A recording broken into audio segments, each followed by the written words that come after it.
بسم الله الرحمن الرحيم الحمد لله رب العالمين waxaan isugu nimid maanta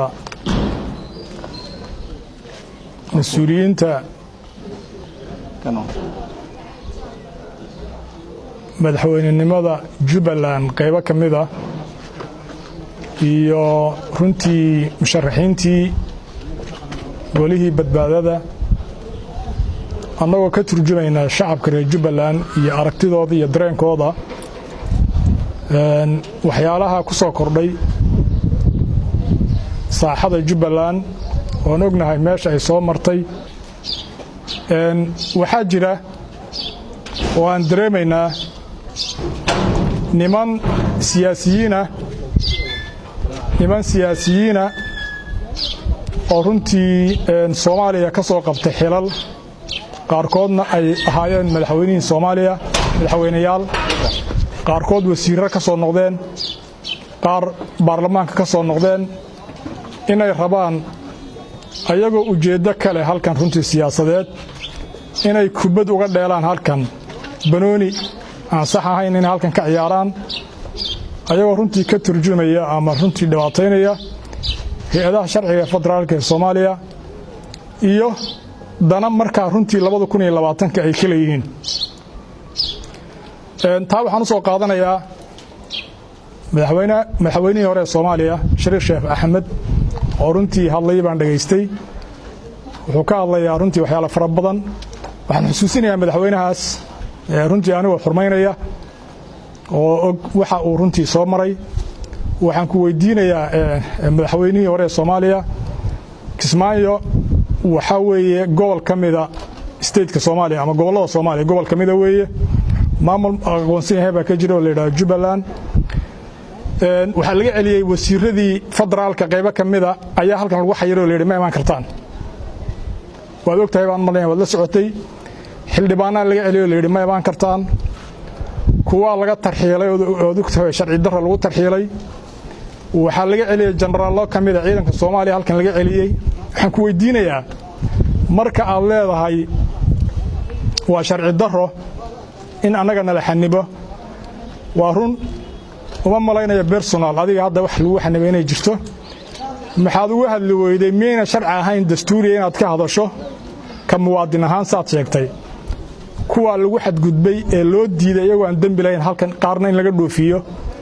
qaarna la dhaho ma iman kartaan oo wasiirkii duulistii hawada ugu dambeeyay oo ognahay ayadoo sabab la'aana su'aasha aan ku weydiinayaa mudane madaxweyne aad ka soo jawaabto waxaan rabaa inaan dhaho meeshan isboilarnimo uma baahno saddex madaxweynaha ka jirta qofkii Soomaaliya ee noo imaanaya ee annaga gacanta isku kana saaraya ee dastuurka Jubbaland iyo waxyaalaha lagu khalday ka hadlaya ama adigu ahaw ama kuwa kale ha annaga soo dhaweynina laakiin ma doonayno in baaziin lagu shubo shacabka Jubbaland oo dagaal laga rido oo runtii la dhibaateeyo oo wax runtii aan raali ka ahayn la sameeyo oo halkan 2020 dawladda Soomaaliya laga waxeeyo anagu ma soo dhaweynayno waxaan leenahay arrintaas waa arrin khaldan dadka reer Jubbaland arrinta aad uga digtoon yihiin aad iyo aad baan runtii uga digtoonahay waxaan leenahay marka Garowe maamulka Puntland madaxweynaha Siciid Dani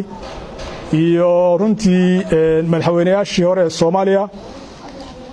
dad fara badan oo runtii isku sheegay inay yihiin xisbiyada siyaasiga ama mucaaradka oo raba inay halkan u soo qaltaagaan oo burburiyaan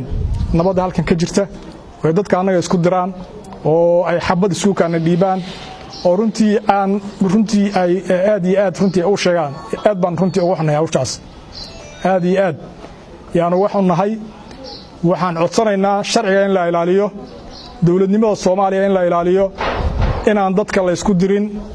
Kismaayo inaan laga dhiganin meel runtii laga duulo dawladnimadii Soomaaliya iyo qarankii Soomaaliya arrintaas waa ka digaynaa ma yeelayno qofkii walaalkaanna u imaanaya ee runtii halkan imanaya ee raba inuu dadkan dib u heshiisiin u sameeyo oo aan soo dhaweynaa runtii asoo ka muwaadina oo qof gooni aan support siinay بسم الله الرحمن الرحيم وسلامتين دمانتين salaan kadib aad iyo aad baan ugu raacsanahay saaxiibkay Saraar hadalka sidoo u dhigay waxaan rabaa inaan si faahfaahsan u taabto xaaladda maanta halkan aan isugu nimid oo ah nimanka odayaasha ah ixtiraamka badan aan u haynay awal ahaa madaxweynayaal hore iyo niman kale oo siyaasiyiin sheegta iyo xisbiyo inkastoo dalka wax xisbiyo oo badan ayna ka jirin waxaan rabnaa inaan halkan ka sheegno Jubbaland ma noqonayso horena waan u sheegnay xarun mucaarad oo dawladda Soomaaliya qaranka Soomaaliya laga dumiyo ma noqon karto qarankana waa la wada leeyahay Jubbalandna waa la wada leeyahay waxaan rabnaa inaan xasuusiyo saaxiibada u soo kala tartamaya Kismaayo Soomaaliya Sheekh Shariif Sheekh Axmed hadalkaaga waxa ku jirta 4 sano doorasho dhacda waa ku waafaqsana inta hadal ee aad tiri 90% waa ku waafaqsana laakiin intii baad ku xadgudbaysaa adaa ku xadgudbaya inta 4 sano waa in doorasho dhacda waa sax doorasho kama dhicin Jubbaland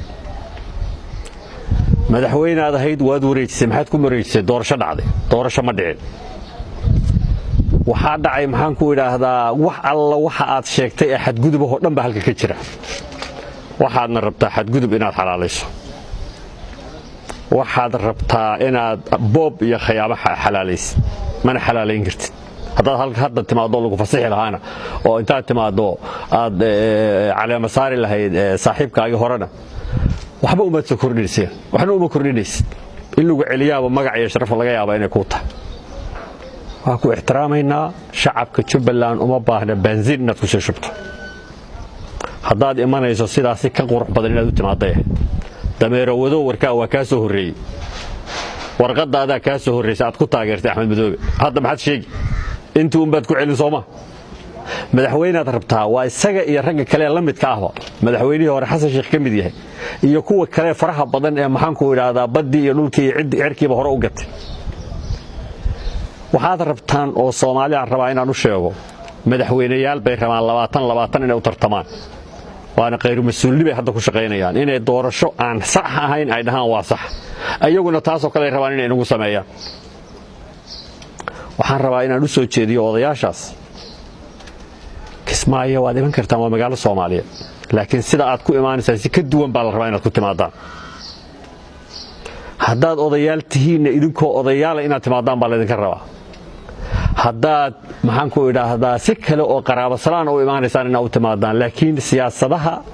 iyo waxa aad la wareegaysaan farmaajo doorasho idinkaga adkaaday intuu idin la tartamo doorasho idinkaga adkaaday mana idinka baryay 4 sano inuu xukumo meesha waana dhamaatay suga hal waalanaysa shacabka hal la kiciyo carruurta hal la kicina waa waxa aad ku hadlaysaan baawarka aad hadda ka hadlaysaan waa baawar baagiisa dambe oo qabiil daaranya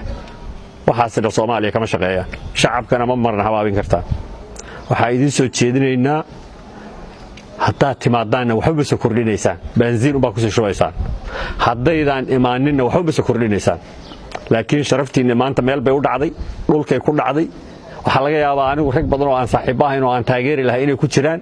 laakiin maanta haddayba sharci darro taageerayaan soo madaxay ugu noqon ninkaas oo barito oo maartay xil ugu dhiiban shacabka Soomaaliyeed oo arko marxaati ka noqdo Jubbaland dadkii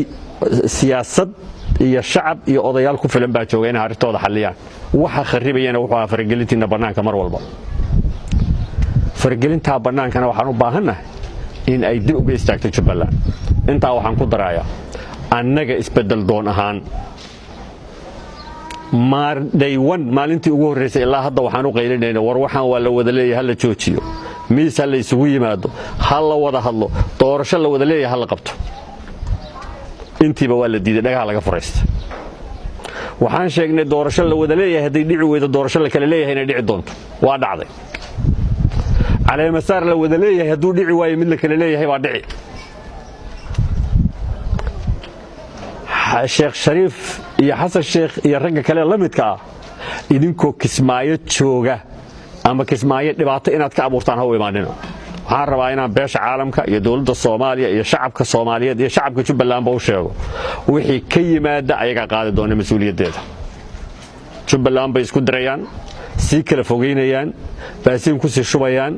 maxaan ku idhaha siyaasado 20 ay rabaan inay u isticmaalaan waxaan u soo jeedinayaa nimankaas odayaasha saaxiibadaya hadday wanaag u imaanayaan dariiqa wanaagga ha soo maraan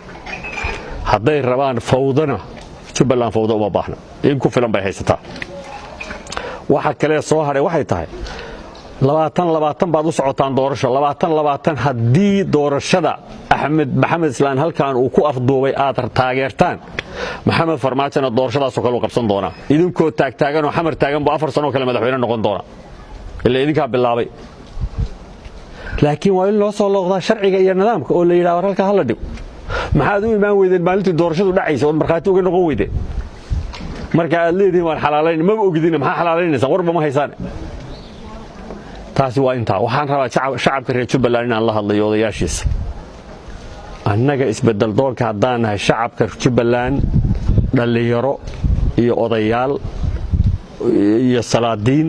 iyo siyaasiyiin gudaha iyo dibaddaba waa noo yimaadeen waana nala hadleen waxayna yiraahdeen waxaan rabnaa in la wada hadlo 3-4 bari u dambeysay markii darbiyada la soo taabtay waa ogolaanay waxaan nidhi waxba kama qabno in la wada hadlo principally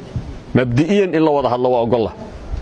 waxa lagu wada hadli iyo sida loo wada hadli iyo meesha lagu wada hadli waa xilligeeda waxaa muuqata meedinka la khiyaameynayay qoladiina noo tibid mise idinka isku dayeen anaga khiyaamaysan waa fashilantay arrintaasina waxaan rabnaa shacabka Jubbaland isaga isku filan inuu wada hadlo oo xalista wixiisa Sheekh Shariifna uma baahna Xasan Sheekhna uma baahna kuwa kale daba ordayana uma baahna arrinta dayuuradaha iyo waxa ku saabsan taadar fawda ninkii bilaabay bay dhibaataysaa fawdada waxa bilaabay rag halka jooga bilaabay oo sidii saaxiibkay sheegay wasiiradii hawsha qaabilsanaa iyo dad kale oo fara badan ka celiya meesha kuwa isbedel doonka xamar ku xayiran oo loo diiday inay kismaayo yimaadaan sayidku ku imaanaysa waxaan rabnaa marka inaan hadalkayga aan ku soo ururiyo annagu waxaanu rabnaa reer Jubbaland oo nabada reer Jubbaland oo walaala reer Jubbaland oo gacmaha is haysta reer Jubbaland oo kala qaybsanayn reer Jubbaland oo doorasho ay wada leeyihiin wada qabsada reer Jubbaland oo noqda inay iyagu xalistaan arrimahooda waa ka xumahay markii Jubbaland xaaladeeda loo baahnaa inay reer Jubbaland ka wada hadlaan waxay noqotay in dad yow kale laga soo kireeyay degmooyin kale iyo gobollo kale looga yeero shacabka Jubbaland la xurmeyn waay shacabka Jubbaland beel gaar ma aha waa Soomaali oo dhan gogasha ayaga dhigaya ayaga wada hadli ayaga maxaan ku iraahdaa hawshooda looga dambeyn laakiin uma baahna in dad gobollo kale looga keeno waxaan rabnaa hadalkeena inaan ku soo ururno annagu waxaan ku baaqaynaa nabad iyo wada jir iyo Jubbaland oo midaysan iyo in ay noqdaan waxaan wax wada wada leeyahay inay noqdaan mar kale waxaan hoosta ka xariiqaynaa reer Jubbaland ayay u taala arrinta Jubbaland waa mahadsantihiin